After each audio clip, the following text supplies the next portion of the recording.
Hello student, quadratic equation मध्ये आपण पुढची जी एक मेथड आहे, solution of quadratic equation by completing the square.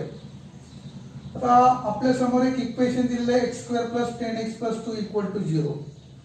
आता हे क्वाड्रॅटिक इक्वेशन आहे कारण का की आपल्याला एकच व्हेरिएबल दिसतो x आणि त्या व्हेरिएबलचा इंडेक्स मॅक्झिमम इंडेक्स 2 आहे, म्हणजे याचा अर्थ हे क्वाड्रॅटिक इक्वेशन आहे.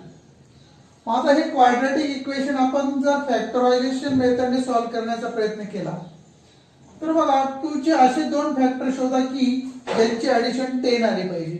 शक्य नाहीये.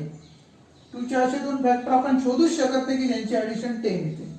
मग अशा वेळेस हे क्वाड्रॅटिक इक्वेशन आपल्याला वेगळ्या मेथडने सोडवावं लागतं. ती मेथड म्हणजे कम्प्लिटिंग द स्क्वेअर. आता कम्प्लिटिंग द स्क्वेअर करण्यासाठी या ठिकाणी नेमकं काय करायचं बघा. आता हे जे इक्वेशन दिलेलं आहे x² + 10x, इथं आपण कॉन्स्टंट घेऊ k.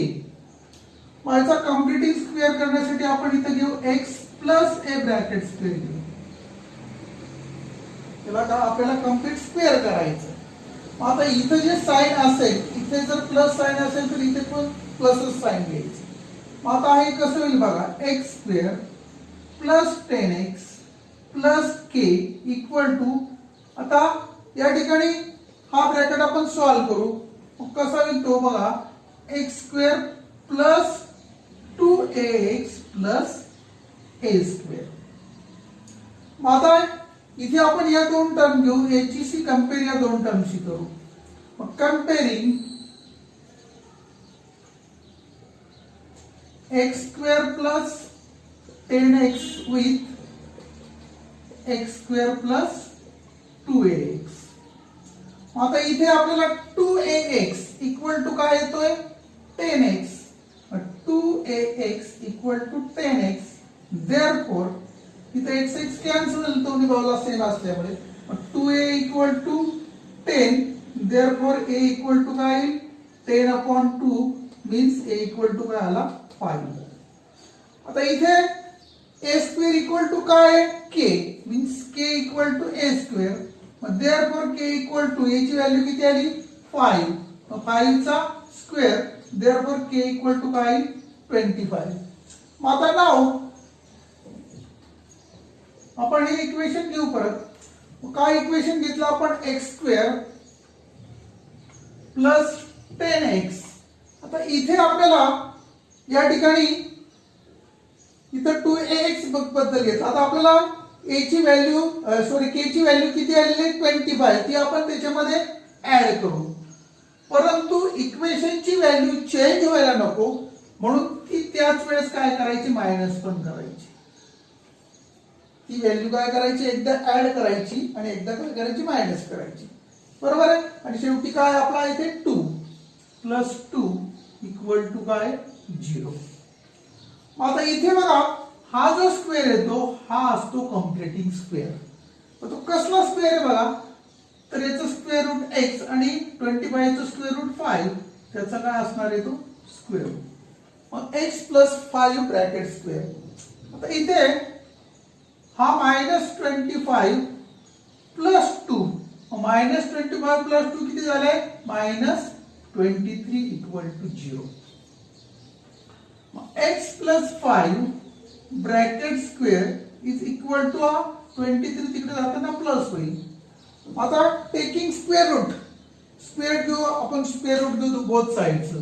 याचं स्क्वेअर रूट म्हटल्यानंतर हा स्क्वेअर कॅन्सल होईल आणि 23 हा कशाचा स्क्वेअर नाही म्हणून तो काही स्क्वेअर रूट मध्ये 23. मग तो एकदा प्लस घ्यायचा आणि एकदा मायनस घ्यायचा. मग x + 5 = +23 or x + 5 = -√23. मग x = हा +5 तिकडे जाताना मायनस होईल. मग √23 - 5 or x = -√23 - 5. This is the two roots of given quadratic equation. बघा, आपण जी कम्प्लिटिंग स्क्वेअर मेथड शिकलो त्याच्यावर आधारित आपण प्रॅक्टिस सेट 2.3 मधले काही एक्झाम्पल सॉल्व्ह करू. आता पहिलं एक्झाम्पल दिले आपल्याला x² + x - 20 = 0. आता याची कंपॅरिझन आपण करणार आहोत. X square plus x equal to plus k equal to x plus a bracket square. आता इथं x square plus x plus k equal to x square plus काय येईल हा 2ax प्लस ए स्क्वेअर. मग या दोनची आपण कंपॅरिझन करू. मग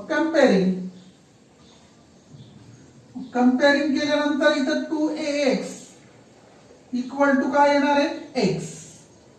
मग देअरफॉर 2a इक्वल टू आता x कॅन्सल होईल इथे 1 शिल्लक राहील. देअरफॉर a इक्वल टू काय येईल 1/2. तर इथे k इक्वल टू काय आहे a स्क्वेअर.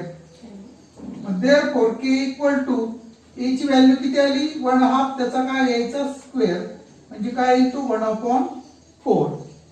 मग आता इथे आपण ही k ची व्हॅल्यू आपण टाकल्यानंतर काय होईल बघा x स्क्वेअर प्लस x. आता इथे आपण k ची व्हॅल्यू किती टाकणार 1/4. 1/4 तर एकदा प्लस आणि एकदा काय करायची ती मायनस आणि हा 20 तसा आहे तो 20 तसाच ठेवायचा. -20 इक्वल टू 0. आता इथे हा परफेक्ट स्क्वेअर झाला बघा. मग परफेक्ट स्क्वेअर कशाचा झाला x प्लस 1/2 ब्रॅकेट स्क्वेअर. तो कसा ओळखायचा तर याचं स्क्वेअर रूट घ्यायचं नाहीये.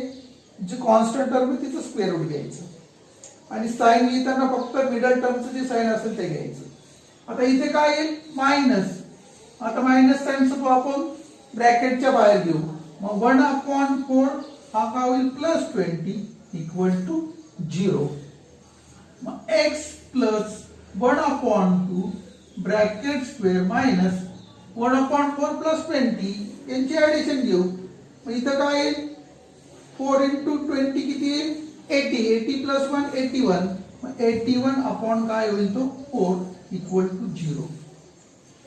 आता x प्लस 1/2 इक्वल टू हा 81/4 तिकडे जाताना काय होईल प्लस. आता या ठिकाणी हा याचा ब्रॅकेट स्क्वेअर आहे. मग आता इथं टेकिंग स्क्वेअर रूट घेतल्यानंतर हा x प्लस 2 1/2 इक्वल टू याचं स्क्वेअर रूट काय येईल बघा 9/2. परंतु ते घेताना आपण कसं घेणार प्लस आणि मायनस. 81 चं स्क्वेअर रूट 9 आणि 4 चं square root 2. Therefore x plus 1/2 equal to 9/2. एकदा प्लस घ्यायचं आणि एकदा काय घ्यायचं minus.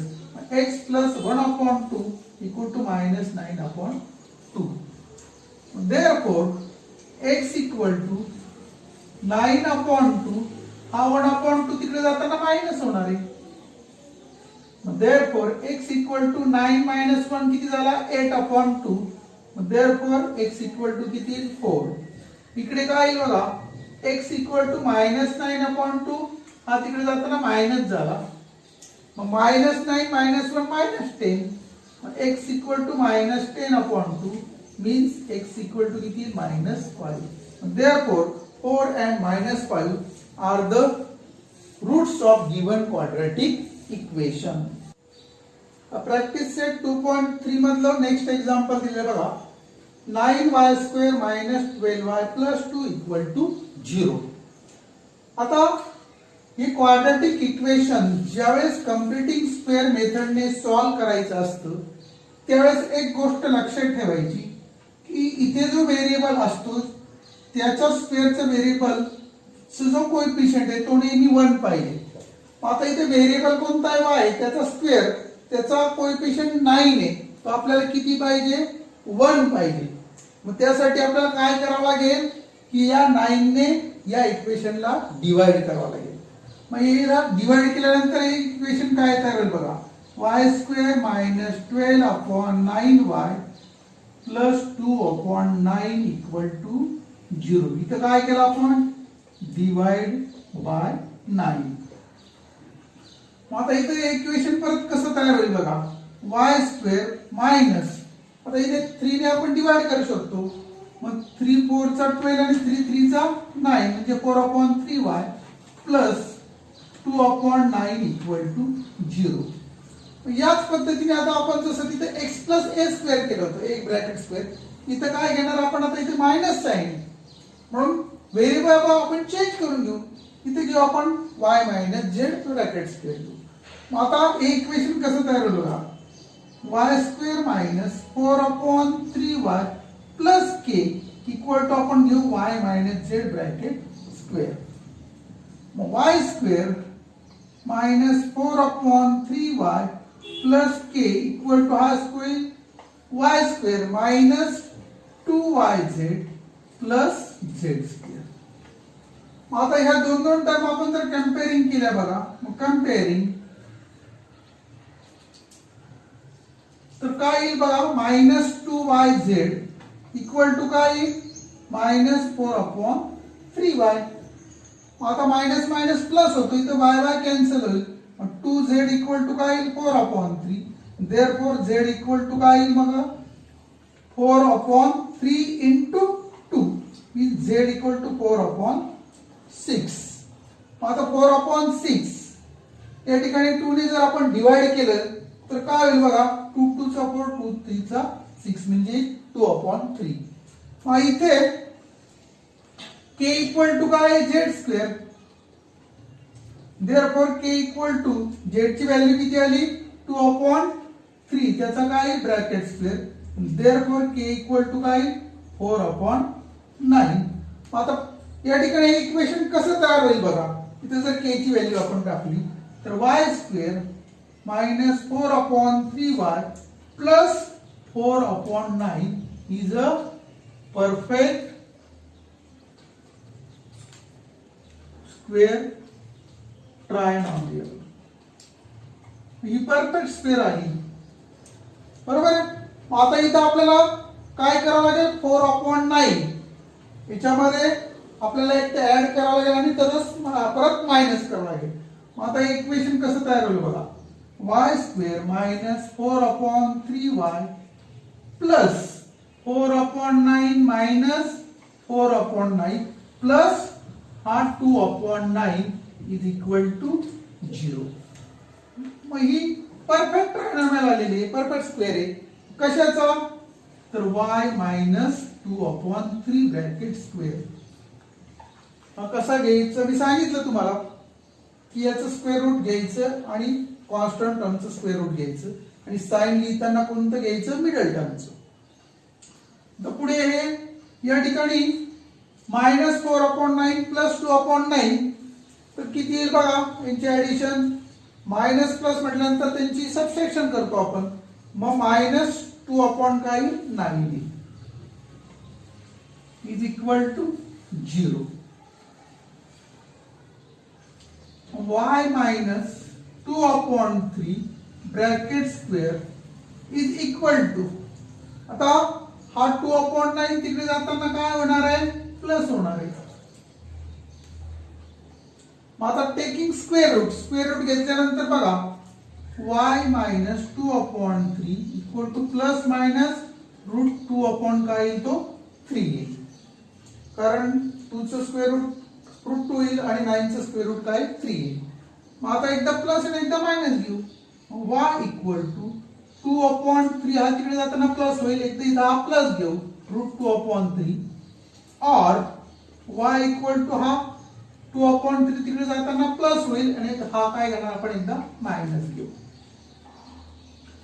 Therefore y equal to 2 plus root 2/3 और y equal to 2 minus root 2/3.